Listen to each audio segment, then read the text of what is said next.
ओम शांति। आज प्यारे मीठे बाबा की मुरली मंथन की डेट है 3 अप्रैल 2023। तो आज मीठे मीठे बाबा अपने बच्चों से कह रहे, मीठे बच्चे, बाबा आए हैं तुम्हें ज्ञान का तीसरा नेत्र देने, जिससे तुम सृष्टि के आदि मध्य अंत को जान बुद्धिमान बन जाते हो। कहते हैं ना, जिंदगी में जितना पीछे देखेंगे तो अनुभव मिलेगा, जिंदगी में आगे देखेंगे तो आशा मिलेगी, और दाएं बाएं देखेंगे तो सत्य मिलेगा, लेकिन अगर भीतर देखेंगे तो आत्मविश्वास बढ़ेगा। और ये ज्ञान है हमें वही भीतर की ओर ले जाने वाली है ना। तो सृष्टि के आदि मध्य अंत का ज्ञान जानकर हम क्या बन जाते हैं? बुद्धिमान। प्रश्न है, आत्मा और शरीर दोनों को पवित्र बनाने तथा राजाई पद का अधिकार लेने की सहज विधि क्या है? आत्मा और शरीर दोनों को पवित्र बनाने तथा राजाई पद का अधिकार लेने की सहज विधि क्या है? उत्तर, तुम्हारे पास देर सहित जो भी पुराना कखपन है उसे एक्सचेंज करो, बाबा के हवाले कर दो, पूरा बलि चढ़ो, बाबा को ट्रस्टी बनाओ, सीमत पर चलते रहो तो आत्मा और शरीर दोनों पवित्र बन जाएंगे, राजाई पद प्राप्त हो जाएगा।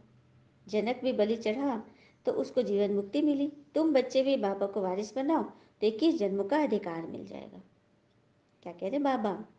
जनक भी बलि चढ़ा तो उसको जीवन मुक्ति मिली ना, जनक को ज्ञान मिला ना सेकंड में, अष्टावक्र ने आकर उनको जीवन का ज्ञान दिया।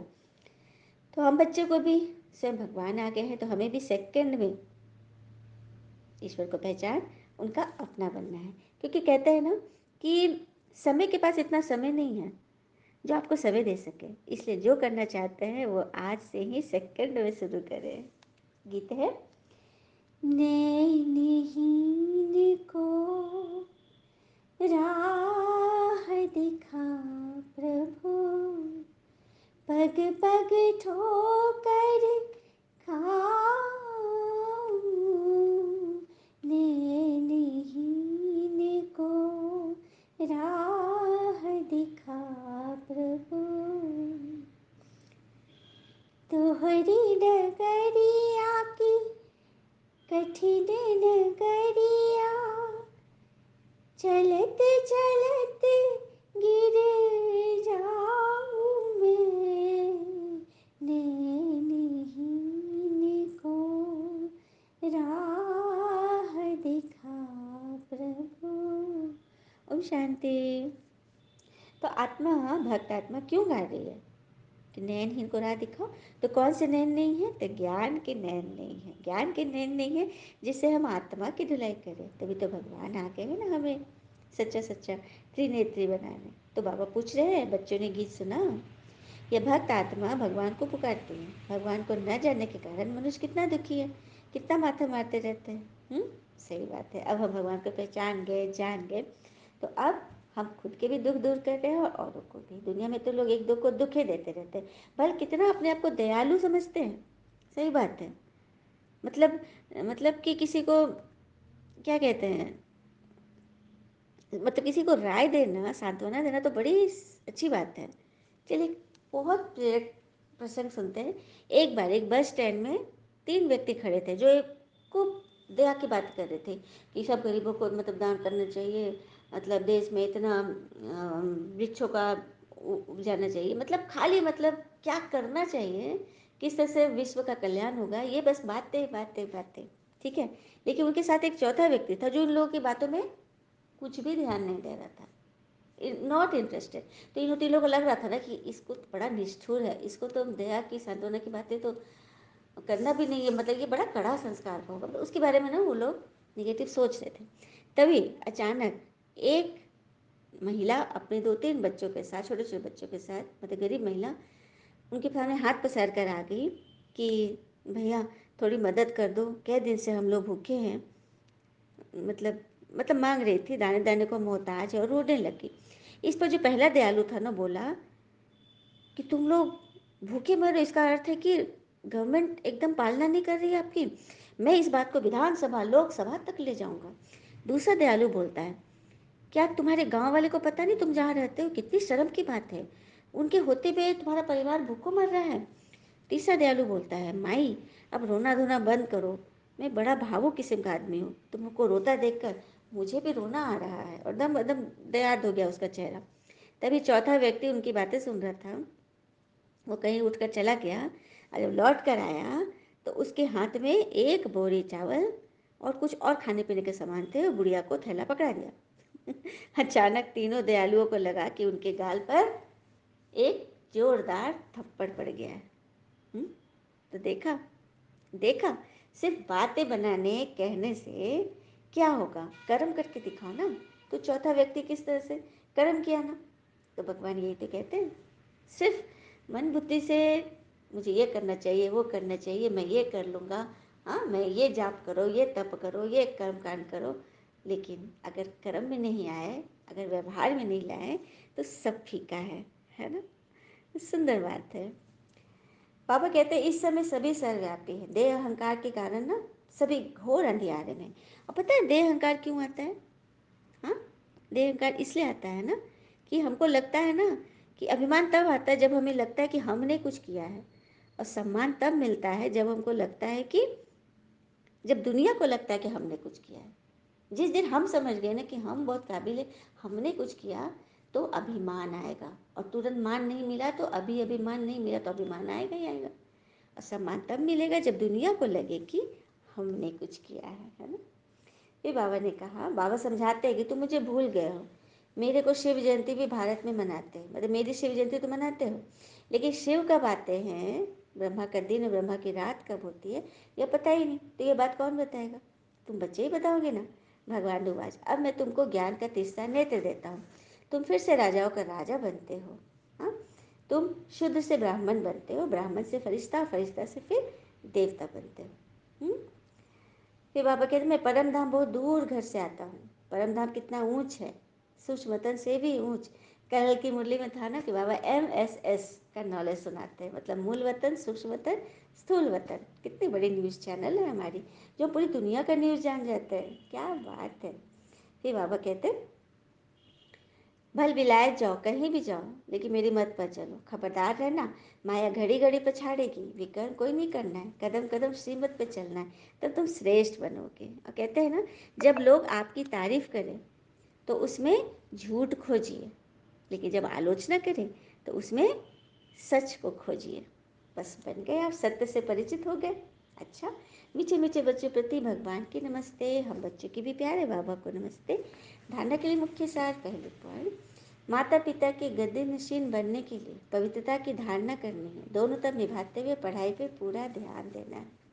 दूसरी पॉइंट, कोई भी विकर्म नहीं करना है, बहुत खबरदार हो, श्रीमत पर चलते रहना है, ट्रस्टी जरूर बनना है।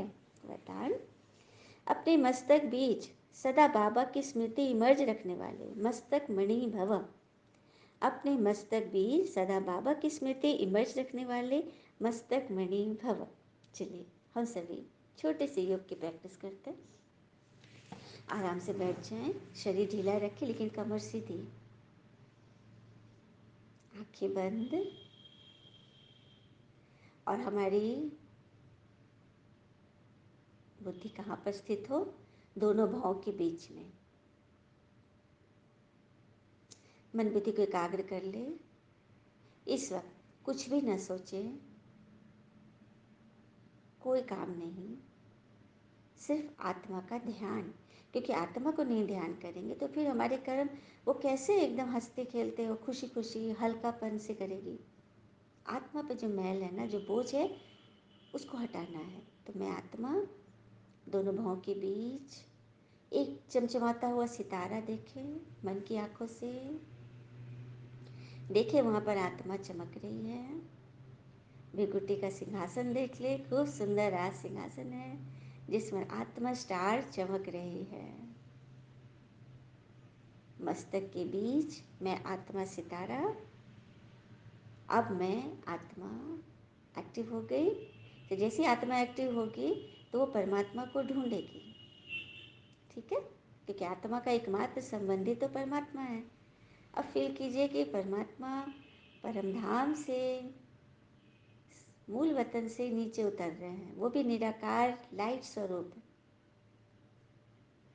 और नीचे आकर बाबा मेरे इस कमरे की छत पर पूरा फैल गए हैं, और उनकी सतरंगी किरण जैसे घिरनी नाचता है ना, घिरनी, उस तरह से बीच में निराकार परमात्मा, और उनकी 7 कलर्स की लाइट पूरे सीलिंग पर फैल गई। और वो लाइट, एक सीधी लाइट मेरी आत्मा पर जा रही है। सभी फील करें, बाबा की लाइट चारों तरफ से फैल रही है और एक सीधी सफ़ेद लाइट मेरी आत्मा से कनेक्ट हो गई। अब मैं आत्मा परमात्मा की याद में उस लाइट को अपने पूरे शरीर में फैला रही। सबसे पहले मेरे मस्तिष्क, मेरा ब्रेन लाइटेड हो गया। उसके बाद मेरी दृष्टि, मेरे चेहरे, गले, जो भी बीमारी हमारी, वो सब कुछ वो लाइट जैसे जैसे अंदर भरते जा रहा है ना, मेरा सारा रोग शोक सब दूर होता जा रहा है। अब मैं आत्मा पूरे शरीर, पाँव की उंगली तक एक लाइट रूपी शरीर को धारण कर चुकी हूँ। मैं आत्मा डबल लाइट बन गई, मन भी लाइट और तन भी लाइट। अब मैं आत्मा परमात्मा शक्ति से स्वयं को हल्का महसूस कर रही हूँ। यही है परमात्म स्मृति। इस भान में रहकर मैं आत्मा जब हर कर्म करूँगी कि मैं आत्मा लाइट ये भोजन बना रही, मैं आत्मा ये वस्त्र सरिया रही हूँ, मैं आत्मा यह जल पी रही हूँ, भोजन कर रही हूँ, तो मैं परमात्मा की याद में, मैं कर्म योगी की स्थिति में हूँ। तो हम सभी इस स्थिति में स्थित होकर बाबा से वरदान लेते हैं। अपनी मस्तक में सदा बाबा की स्मृति इमर्ज रखने वाले मस्तक मणि भव। बाबा ने कहा मस्तक मणि अर्थात जिनके मस्तक में सदा बाबा की याद रहे, इसी को ही ऊंची स्टेज कहा जाता है। हम सब ने सीखा ना अभी बाबा को कैसे नीचे बुलाना और अपने मस्तक पे बिठाकर अपने अंदर उनके पूरे प्रकाश को भर लेना। अपने को सदा ऐसी ऊंची स्टेज में स्थित रखने वाली श्रेष्ठ आत्मा समझ आगे बढ़ो और बढ़ाते रहो। जो इस ऊंची स्टेज पर रहते हैं वो नीचे की अनेक प्रकार की बातों को सहज पार कर लेते हैं। इस लाइट के शरीर में रहेंगे ना तो कोई भी बातें हमें फंसाएगी नहीं और ही हमारे प्रकाश से प्रकाशित हो जाएगी। समस्याएं नीचे रह जाएगी और हम ऊपर हो जाएंगे। मस्तक मणि का स्थान ही ऊंचा मस्तक है, इसलिए नीचे नहीं आना, सदा ऊपर रहो अर्थात स्मृति में रहो, बाबा के साथ रहो। स्लोगन बेफिक्र बादशाह की स्थिति का अनुभव करना है तो मेरे को तेरे में परिवर्तन कर दो।